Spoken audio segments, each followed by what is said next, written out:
The rope was already around Elias Boone's neck when the girl came riding through the snow. She was small, no more than 12, bent low over a brown pony whose sides were white with frost.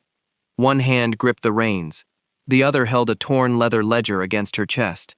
"Stop the hanging!" she screamed. The crowd turned. The executioner did not. His gloved hand rested on the iron lever beside the trapdoor. Below Elias's boots, the wooden boards creaked in the cold.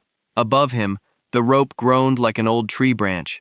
Sheriff Mercer raised one arm. "Hold!" But the executioner had already begun to pull. Elias closed his eyes. In that final breath, he did not think of the dead railway contractor. He did not think of the angry town or the watch found beneath his bed. He thought of his younger brother, Jonah. Then the girl shouted 6 words that made Elias open his eyes. "I saw who killed him." Before we continue, please like this story, subscribe, and share it with someone who enjoys powerful frontier mysteries. 3 weeks earlier, Elias Boone had been mending a fence along the southern edge of his ranch when he saw black smoke rising beyond the poplar trees. Smoke was not unusual on the Saskatchewan plains. Settlers burned brush, railway crews burned old ties. But this smoke rose in one thick column, dark and heavy. Elias dropped his hammer and climbed onto his horse. He was a quiet man of 38, broad in the shoulders, with a weathered face and dark hair touched by early gray. Most people in Willow Creek respected him, though few could say they truly knew him. Elias kept his words short and his promises long. He rode hard toward the smoke. Near the old trading road, he found a wagon burning in a ditch. One wheel spun slowly. A team of frightened horses had torn free and vanished. A man lay beside the wagon. Elias jumped down and rolled him onto his back. The man was Silas Crow, the wealthy contractor building the new railway line west of town. His fine coat was open. Blood soaked his white shirt. Elias pressed 2 fingers to his neck. Nothing. Then he saw the knife. It lay in the snow near Crow's hand. Elias recognized the carved bone handle at once. It belonged to Jonah. A sound came from the trees. Elias stood and turned.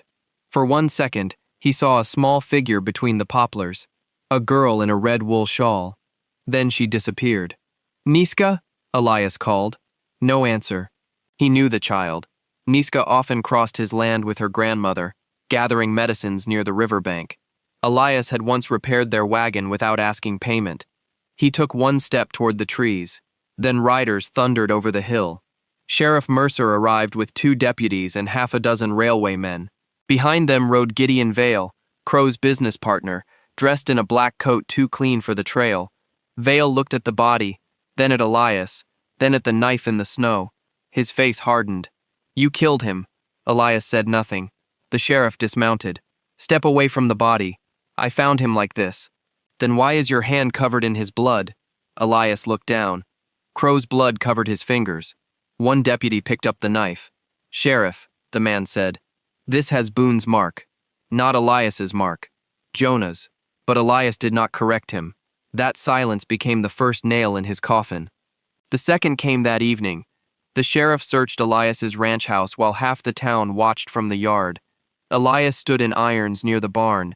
His old dog, Patch, barked until a deputy kicked dirt at him.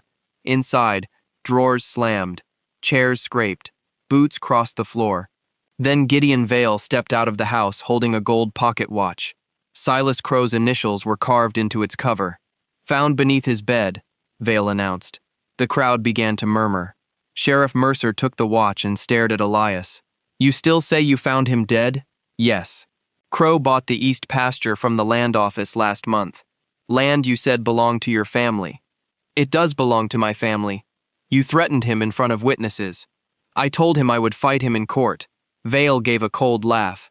"Crow said you promised to put him in the ground." Elias remembered the argument outside the hotel. He had been angry. Crow had waved false deeds in his face and told him the railway would take whatever land it needed. But Elias had never threatened murder, not in those words. Sheriff Mercer lowered his voice. "Tell me about the knife." Elias looked toward the dark road. Jonah had left the ranch 2 nights earlier after another bitter fight. He was 26, hot-tempered, proud, and tired of living in his older brother's shadow. He blamed Elias for every hard winter, every failed crop, and every acre their father had lost before his death. The knife belonged to Jonah. The sheriff asked again, "Whose knife is it?" Elias felt the whole town waiting. If he spoke, men would ride after Jonah. If he lied, the rope might tighten around his own neck. He lifted his eyes. Mine. That became the third nail. The trial lasted 2 days. Gideon Vale testified that Elias hated Crow. A railway clerk claimed Elias had been seen near Crow's office. The watch was shown to the jury. So was the knife. No one had seen the murder. No one needed to. The evidence formed a path straight to Elias. His lawyer begged him to explain the knife, but Elias refused. He also refused to mention Jonah. "Your brother may already be gone," the lawyer whispered. "Why die for a man who ran?" Elias looked through the courtroom window at the empty road. "Because he is my brother." The jury returned before sunset. Guilty. The judge sentenced Elias to hang in 14 days. That same night, far north of Willow Creek, Niska crawled beneath the broken floor of an abandoned trading post. She had returned to the place where she had hidden after the murder. Fear had kept her silent. She had seen men with rifles. She had heard Crow begging. She had watched someone place the gold watch inside a saddlebag. Now she searched by moonlight for something she had dropped while running, her grandmother's silver pin. Instead, her fingers touched leather. She pulled out a torn ledger wrapped in oilcloth. Inside were lists of land parcels, payments, false names, and marks beside farms, taken from settlers and indigenous families. Crow's name appeared again and again, so did Gideon Vale's. Then, near the final page, Niska found a signed agreement dated the night of the murder. She read the last name slowly. Boone. Her heart began to pound. The signature did not belong to Elias. It belonged to Jonah, and beneath it, written in Crow's own hand, were 5 words: "Payment after Elias Boone is dead." Niska stared at the sentence until the letters blurred. If the page told the truth, Jonah had not betrayed Elias. He had sold him. Niska carried the ledger home beneath her coat. Snow swept across the plains, hiding the road and filling her footprints almost as soon as she made them. Her grandmother, Sela, was waiting beside the stove when Niska entered their small cabin. "You went back," Sela said. Niska placed the torn ledger on the table. Sela opened it carefully. Her eyes moved over the names, numbers, and false land claims. She recognized families forced from river camps. She recognized settlers who had lost farms after Crow's men appeared with papers no one had seen before. Then she reached Jonah Boone's signature. Sela looked up. "Did you see him that night?" Niska's throat tightened. She had told no one the whole truth. "I saw 3 men at the trading post," she whispered. "Crow, Vale, and Jonah Boone. Was Elias there?" "No." "Then you must tell the sheriff." Niska shook her head. "One of Vale's men saw me." She pulled back her sleeve. A dark bruise circled her wrist.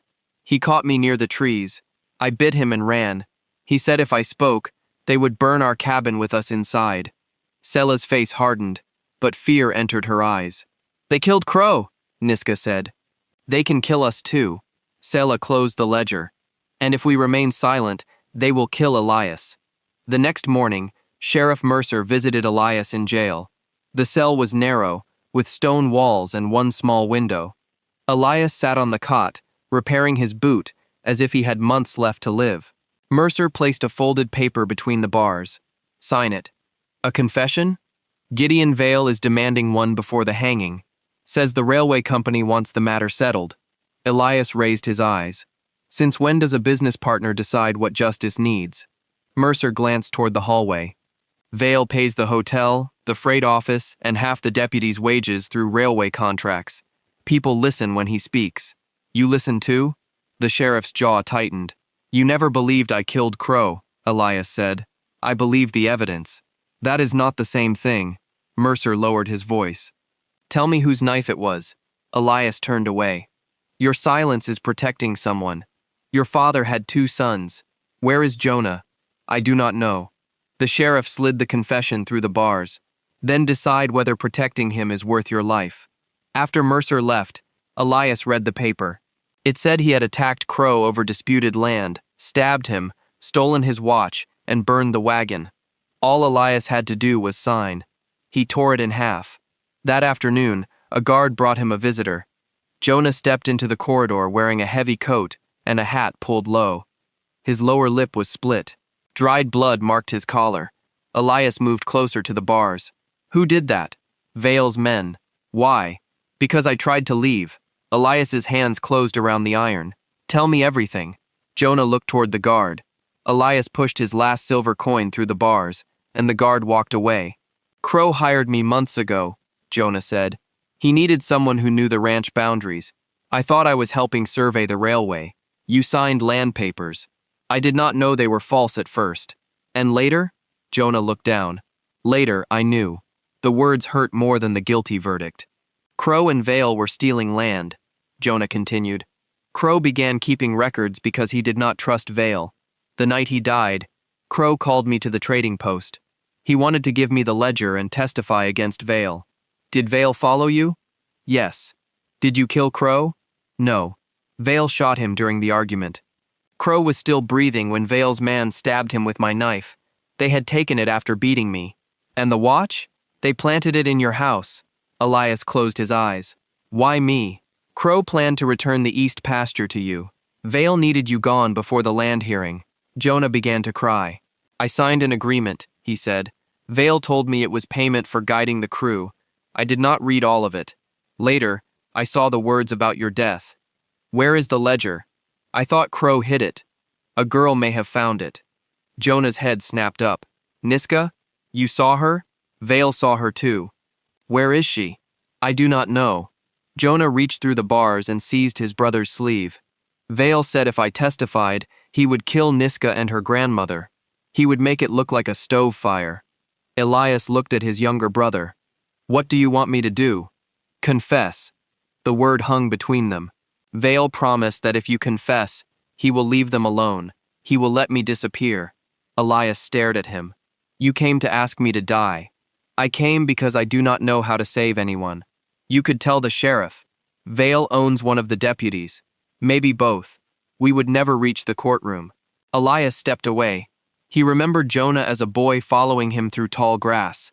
He remembered carrying him home after he broke his leg. He remembered promising their dying mother that he would never abandon him. But the man before him was no longer a child. You helped steal those farms, Elias said. Yes. You stayed silent while they blamed me. Yes. And now you ask me to confess. Jonah's voice broke. Yes. Elias wanted to hate him. Instead, he saw a frightened man buried beneath years of envy and bad choices. Go, Elias said. Elias, go before I forget you are my brother.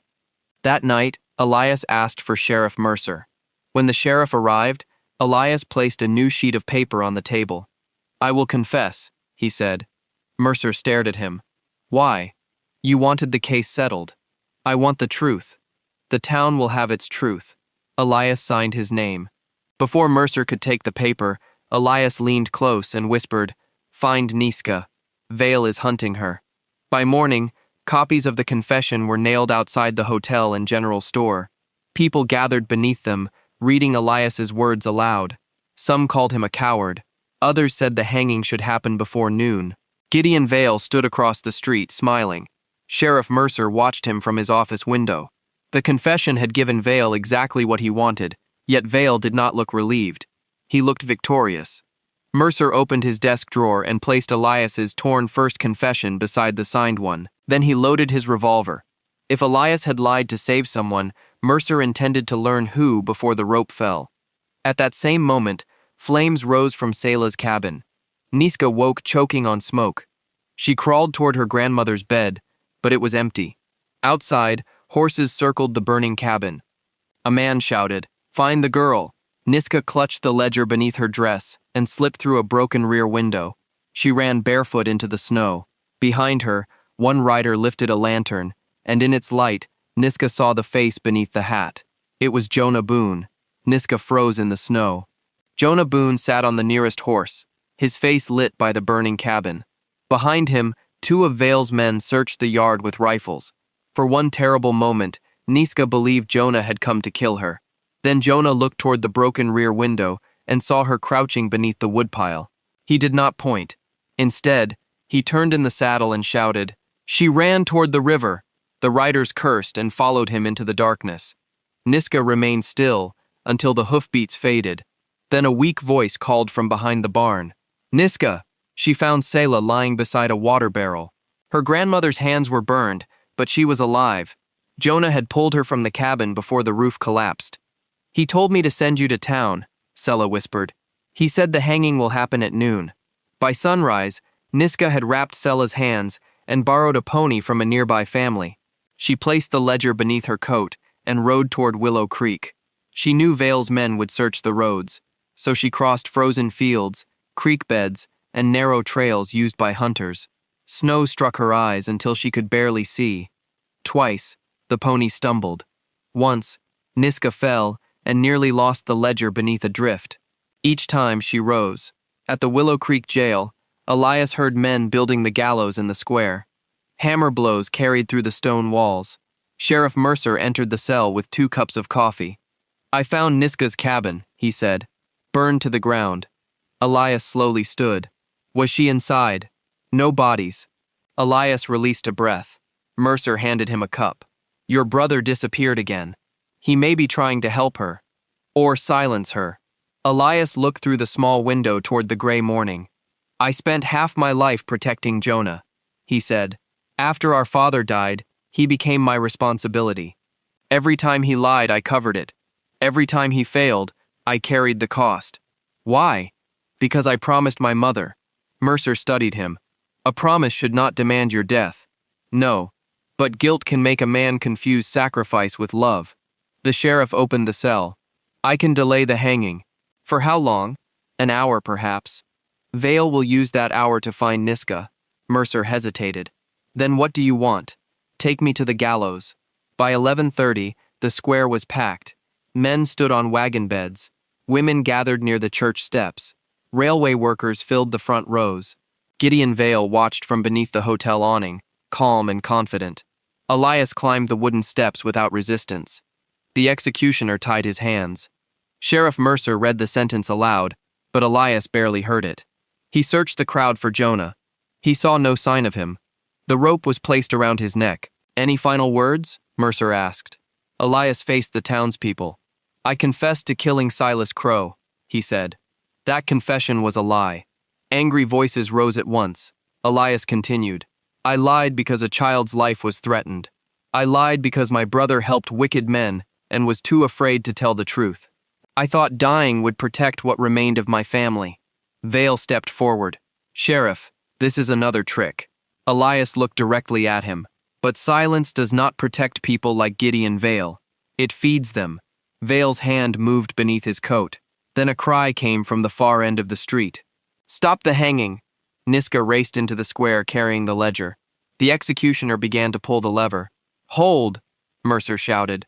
The trapdoor dropped less than an inch before the sheriff seized the iron handle and forced it back. Niska jumped from the pony and ran toward the platform. I saw who killed Crow, she cried. Vale drew his revolver. A shot cracked from the roof of the feed store. The gun flew from Vale's hand. Jonah stood above the square holding a rifle. Do not move, he shouted. Vale's men reached for their weapons, but Mercer's loyal deputy and several ranchers surrounded them. Niska climbed the gallows steps and gave the ledger to the sheriff. She told the town everything. She had followed Crow's wagon because she had seen Vale's men take Selah's land papers. At the trading post, Crow accused Vale of stealing from families and threatened to expose him. Vale shot Crow. One of his men stabbed the dying contractor with Jonah's knife. Then they burned the wagon and planted the watch in Elias's home. Niska pointed at Jonah. He was there. The crowd turned toward the rooftop. Jonah lowered his rifle. Yes, he said. I was there. Mercer ordered him down. When Jonah reached the platform, Elias looked at his brother through the rope. You saved Niska and Selah. Too late to undo the rest. Vale laughed bitterly. The boy signed every deal. He helped us take the land. Ask him. Jonah faced the crowd. He is telling the truth. Mercer opened the ledger. Jonah's signature appeared beside false surveys, illegal payments, and the agreement concerning Elias's death. The town fell silent. Elias understood the price of his freedom. To clear his own name, he had to let the law take the last member of his family. Jonah stepped beside him. Tell them, he whispered. Elias's eyes filled with tears. "You are my brother, and you have paid for me long enough." Elias looked at Sheriff Mercer. "Arrest him." The words nearly broke him. Mercer removed the rope from Elias's neck and placed irons on Jonah's wrists. Vale lunged for the executioner's pistol, but Niska kicked the weapon through the open trapdoor. Mercer struck Vale to the boards and arrested him before the crowd could tear him apart. In the months that followed, Vale was convicted of murder, fraud, and attempted killing. He received the same sentence once prepared for Elias. Jonah pleaded guilty to fraud and conspiracy. His testimony returned thousands of acres to settlers and indigenous families. Because he had saved Niska and helped expose Vale, the judge spared his life, but sentenced him to 10 years in prison. Before Jonah was taken away, Elias met him beside the jail wagon. "I am sorry," Jonah said. Elias embraced him despite the chains. "When you return," Elias whispered, "we rebuild honestly." Niska and Sela received their riverland back. Elias repaired their new cabin himself. Above its door, Sela hung the silver pin Niska had once gone searching for. On clear evenings, Elias sometimes watched the northern lights above the restored ranch and thanked the brave child whose voice had stopped the rope forever. Years later, people still spoke about the winter Elias Boone walked away from the gallows. But Elias remembered something else. He remembered the moment he finally understood that love was not hiding another person's guilt. Sometimes love meant telling the truth, accepting the wound, and leaving the door open for them to become better. If this story moved you, please like, subscribe, and share it with someone who believes truth can still find its way through the darkest storm.